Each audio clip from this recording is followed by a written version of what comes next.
चलिए quadratic equation को और अच्छे से समझने के लिए एक क्वेश्चन हम अपनी मर्ज़ी से करते हैं। ये वैसे एक एक्सरसाइज का क्वेश्चन है। तो यहाँ पर आपको दिया हुआ है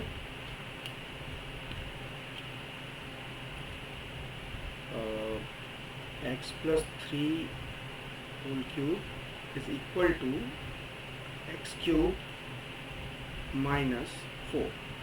Now you have to check that whether this equation is a quadratic equation or not. तो अगर ऊपर से हम इसे देखें तो ये हमें लग रही है cubic equation because power is 3, but we can not say anything before we completely solve it. Okay, so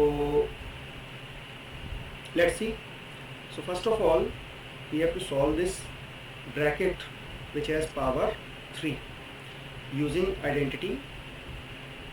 Identity is a plus b whole cube is equal to a cube plus b cube plus 3a square b and plus 3a b square. Okay, so इस identity का use करके हम इसे expand करेंगे. सो यहाँ आएगा x³ plus 3³ होता है 27 plus 3 into A square means X square. So 3 into B, 3 into B means 9x square. Okay, then plus and 3 into a into b square. So b square is 3 square, 3 square is 9, 9 into 3 27, 27x. Now equal to x³ minus 4, x³ minus 4. Okay, अब क्या करना है, इसे standard form में लाने की कोशिश करनी है. मतलब कि हमें सारे के सारे टर्म्स किसी एक साइड पर लेके आने हैं. So let's move these terms to left hand side. So x³ plus 27 then 9x square plus 27x. अब ये x³ विच इज़ पॉजिटिव यहाँ आके हो जाएगा negative. Okay,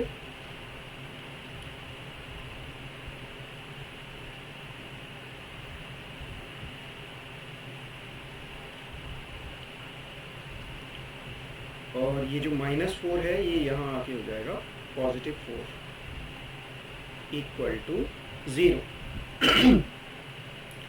okay, now x³ and -x³. Okay, same number with different sign when combined will cancel each other. Okay, 0.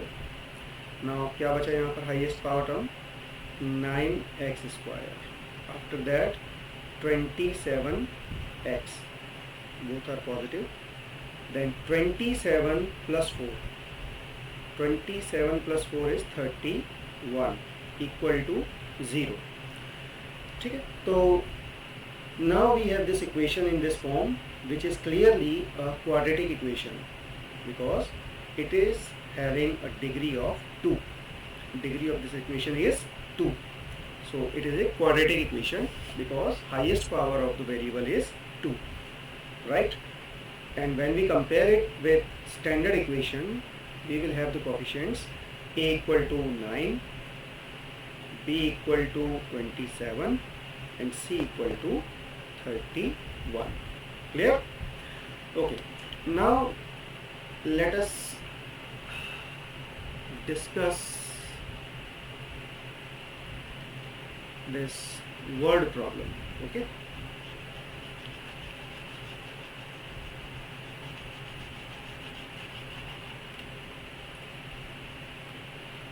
okay, so the question is the area of a rectangular plot is 528 square meter.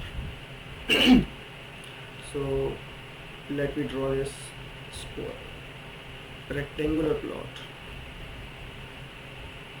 and area of this plot is 528 square meter. Clear?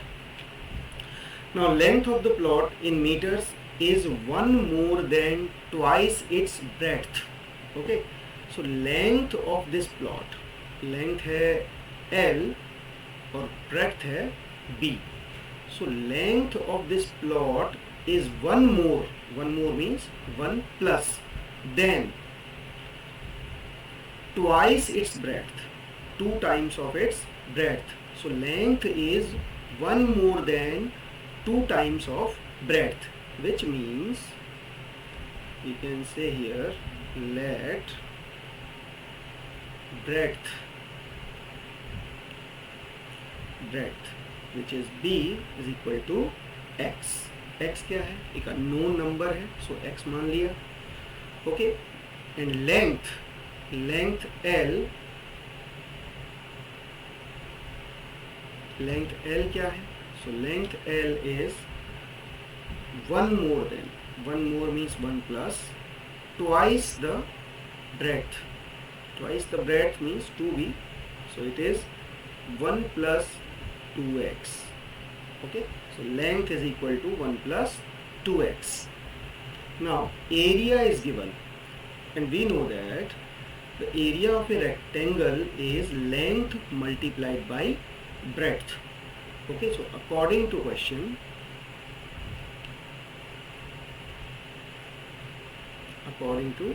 question, क्या है? Area है. So length into breadth is equal to area. Area होता ही है. Okay, so area कितना given है? 528 square metre and L is 1 plus 2x multiplied by B. B is x. So multiply करें इसको, x into 1 x and 2x into x 2x square. This is 528. और इसे standard form में लेकर आए तो यहाँ बचेगा 0, यहाँ होगा 2x square plus x minus 528. Okay, so clearly it is a quadratic equation. ठीक है, तो यहाँ पर पूछा क्या है? We need to find the length and breadth of the plot. तो हमें इस प्लॉट की लेंथ एंड ब्रेड्थ ये पता करनी है. क्लियर? तो कैसे करें? अब ये हमारे पास इक्वेशन आ चुकी है, क्वाड्रेटिक इक्वेशन. हम इसे सॉल्व कर सकते हैं. There are two ways to solve this equation. First is using splitting the middle term. Okay, splitting the middle term में क्या होता है? ये जो आपका टर्म है जो कि कांस्टेंट टर्म है माइनस 528, इसको मल्टीप्लाई करते हैं हम जो हाईएस्ट पावर टर्म है उसके कोफिशिएंट से, यानी a मल्टीप्लाइड बाई c. और वो जो प्रोडक्ट आता है हम उसके फैक्टर करते हैं और उससे हम ऐसे दो नंबर निकालते हैं जिनको सम करने पर ये जो मिडिल टर्म है इसका कोफिशिएंट आ जाए और मल्टीप्लाई करने पर c और a का प्रोडक्ट आ जाए. क्लियर? तो yes, we can do this. So multiply करेंगे तो कितना आएगा? 1056 आई गेस. ओके, एंड इसके फैक्टर करते हैं. सो 2 से 528 again divided by 2, 264 again divided by 2, 132. Once more, 6, 6. One more time, 3, 3. Now by 3, it is 11. Then 11, it is 1. So factors are 11 into 3 into 2 into 2 into 2 into 2 into 2. तो हमें क्या करना है? अब इन सब का मल्टीप्लाई करेंगे तो क्या आएगा? 528 मल्टीप्लाइड बाई 2 यानी कि 1056 आएगा, जो कि ओके है. बट हमें क्या चाहिए? हमें ऐसे दो नंबर इनसे एक्सट्रैक्ट करने हैं जिनको आपस में कंबाइन करें मीन्स ऐड करें तो हमें +1 मिलना चाहिए। ठीक है, अब +1 कैसे मिलेगा, इसमें से दो नंबर बनाएंगे तो +1 कैसे मिलेगा, जब एक नंबर पॉजिटिव एक नंबर नेगेटिव होगा। अच्छा, पॉजिटिव और नेगेटिव होने का क्या है, तो यहाँ देखो ये है माइनस नंबर नेगेटिव नंबर और ये था पॉजिटिव। जब इनको मल्टीप्लाई करेंगे तो जो आंसर आएगा वो भी तो कैसा आएगा, नेगेटिव। तो हमें दो नंबर कैसे चाहिए, एक पॉजिटिव एक नेगेटिव। तो मल्टीप्लाई करने पर आए 1056 एंड उन्हें कंबाइन करने पर आना चाहिए +1। तो चलो देखते हैं। सो एक नंबर तो ये हो गया 11 × 33 यानी कि 33, one number is 33 and other number is 2 × 2 2 × 2 2 × 2, ये कितना हुआ 2 2 4 4 2 8 8 2 16 16 2 32। ओके 32। अगर आप 33 और 32 को मल्टीप्लाई करेंगे, ये इनके सारे फैक्टर्स को यूज़ करके हमने दो डिफरेंट नंबर लिए हैं यहाँ पर। सो इन दोनों को मल्टीप्लाई करेंगे तो आएगा 1056। ओके, पर एक माइनस का होना चाहिए प्लस का होना चाहिए। अब किसको प्लस का लें किसको माइनस का लें, तो ये देखो कि यहाँ पर क्या आ रहा है +1 है ना, एक्स का कोएफिशिएंट क्या है +1, तो +1 लाने के लिए बड़ा नंबर हमारा पॉजिटिव होना चाहिए। तो माइनस किसको लेंगे, छोटे नंबर को। Clear. So 33 is positive 32 is negative. तो हमें करना क्या है, highest power term as it is and lowest power term also as it is. Lowest power term is constant term. Okay, and the middle term will be splitted in two parts. Which two parts? These two parts. Okay, so positive 33x and negative 32x. अब देखो +33 -32 इनको combine करोगे तो क्या मिलेगा +x. Okay, so nothing is changed. Okay, अब क्या करना है, अब दो टर्म्स के हमें क्या करने हैं, यस पेयर बनाने हैं। अब ये देखो कि इन दो टर्म्स में क्या कॉमन आ रहा है, तो यहाँ कॉमन क्या है, x कॉमन है दोनों में, 33 इधर 2, यहाँ x², यहाँ पर x, तो x कॉमन है तो x को कॉमन ले लो और जो बचा वो अंदर करो। यहाँ बचा 2x + 33। क्लियर। और यहाँ पर क्या है, क्या कॉमन है, तो अगर इन दोनों में कॉमन देखेंगे, थोड़ा सा आप कैलकुलेशन करेंगे तो आपको पता चलेगा कि यहाँ पर माइनस का 16 कॉमन है। तो 16 कॉमन लेने पर यहाँ बचेगा 2x और यहाँ बचेगा +33। Okay, and equal to 0। अब यहाँ देखो इस पूरे के पूरे एक्सप्रेशन में देखो क्या कॉमन है, तो 2x + 33 यहाँ पर भी मल्टीप्लाई हो रहा है और 2x + 33 यहाँ पर भी हो रहा है। तो ये हो गया आपका 2x + 33 ब्रैकेट क्लोज, और यहाँ पर बचा x - 16 इक्वल टू 0। ठीक है, तो ये आ गए इस क्वाड्रेटिक इक्वेशन के फैक्टर्स। अब इन फैक्टर्स को हम लोग कंपेयर करेंगे। कंपेयर क्या करना, हम अपना एक लॉजिक लगाएंगे। लॉजिक क्या होगा, लॉजिक ये होगा कि अभी ये दोनों फैक्टर कर क्या रहे हैं, मल्टीप्लाई हो रहे हैं एक दूसरे से, और इनका रिजल्ट क्या आ रहा है, रिजल्ट आ रहा है 0। इसका मतलब अगर आप इन फैक्टर्स की को कुछ नंबर मान लो और वो दोनों नंबर मल्टीप्लाई होके क्या बना रहे हैं 0, ऐसा कब होता है, जब दो नंबर मल्टीप्लाई हों और आंसर में 0 आए। ऐसा तब होता है जब या तो पहला नंबर 0 है या फिर दूसरा नंबर 0 है या दोनों ही 0 है। ठीक है, तो हम बारी बारी से यहाँ पर रखते हैं, क्योंकि इन दोनों का प्रोडक्ट क्या आ रहा है 0, तो इसका मतलब या तो ये 0 है या फिर ये दोनों ही 0 है। क्लियर, इक्वल टू 0 है तभी 0 आ सकता है। तो हम रख के देखते हैं, मान लेते हैं फर्स्ट वाला 0 है। Okay, now let 2x + 33 equal to 0। तो क्या मिला हमें, x की value 2x = -33 and x = -33/2। Okay, and और या फिर ये 0 होगा, सेकंड वाला फैक्टर। अगर ये 0 है तो इसको इक्वल टू 0 रखो, क्या मिला x की वैल्यू मिल गई आपको 16, वो भी पॉजिटिव। ठीक है, अब ये देखो x किस चीज़ को रिप्रेजेंट कर रहा है, यहाँ पर x रिप्रेजेंट कर रहा है ब्रेड्थ को, breadth of which, breadth of rectangular plot. Clear? तो ये बताओ क्या ब्रेड्थ जो होती है वो नेगेटिव हो सकती है?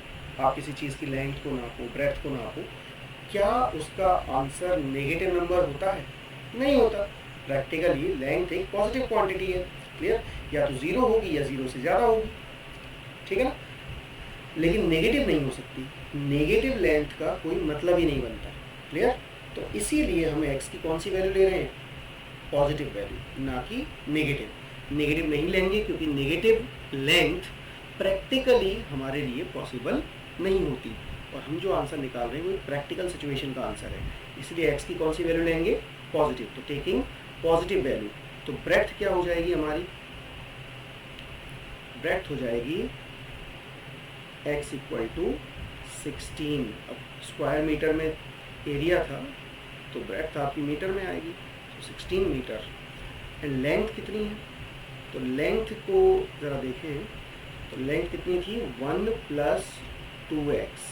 Okay, so which means 1 + 2 × 16, which means 2 × 16 32, 32 + 1 33 meter.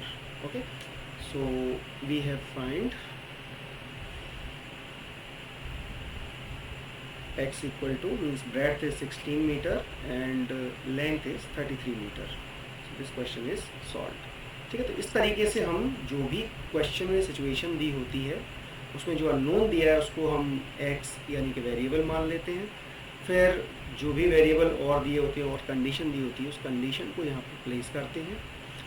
इनके बीच में जो रिलेशन हमें बताया गया होता है, जैसे यहाँ पर कोई रिलेशन नहीं बताया लेकिन ये बताया था कि जो लेंथ और ब्रेड्थ आपस में कैसे रिलेटेड है, मतलब लेंथ जो है वो ब्रेड्थ के ट्वाइस से एक एक्स्ट्रा, एक ज़्यादा है। ठीक है, और एरिया दिया हुआ था, एरिया दिया हुआ था तो हमने क्या किया कि एरिया का फॉर्मूला याद किया। फॉर्मूला क्या था? Length into breadth. इन जगह पे हमने यहाँ पर वैल्यू रखी, वैल्यू रखने पर हमें एक इक्वेशन मिली। इस इक्वेशन को सॉल्व किया तो एक क्वाड्रेटिक इक्वेशन आई, और क्वाड्रेटिक इक्वेशन को सॉल्व किया तो हमारा आंसर आ गया। बस यही तरीका है, यही करना है। तो आई होप ये आपको समझ में आ गया। अगर आ गया है तो जो भी आपके एक्सरसाइज से पहले के एग्जांपल्स हैं और इस एक्सरसाइज में क्वेश्चन है उनको एक बार करके देखो। ठीक है, बाकी अपन बाद में डिस्कस करते हैं। Okay, so see you next time.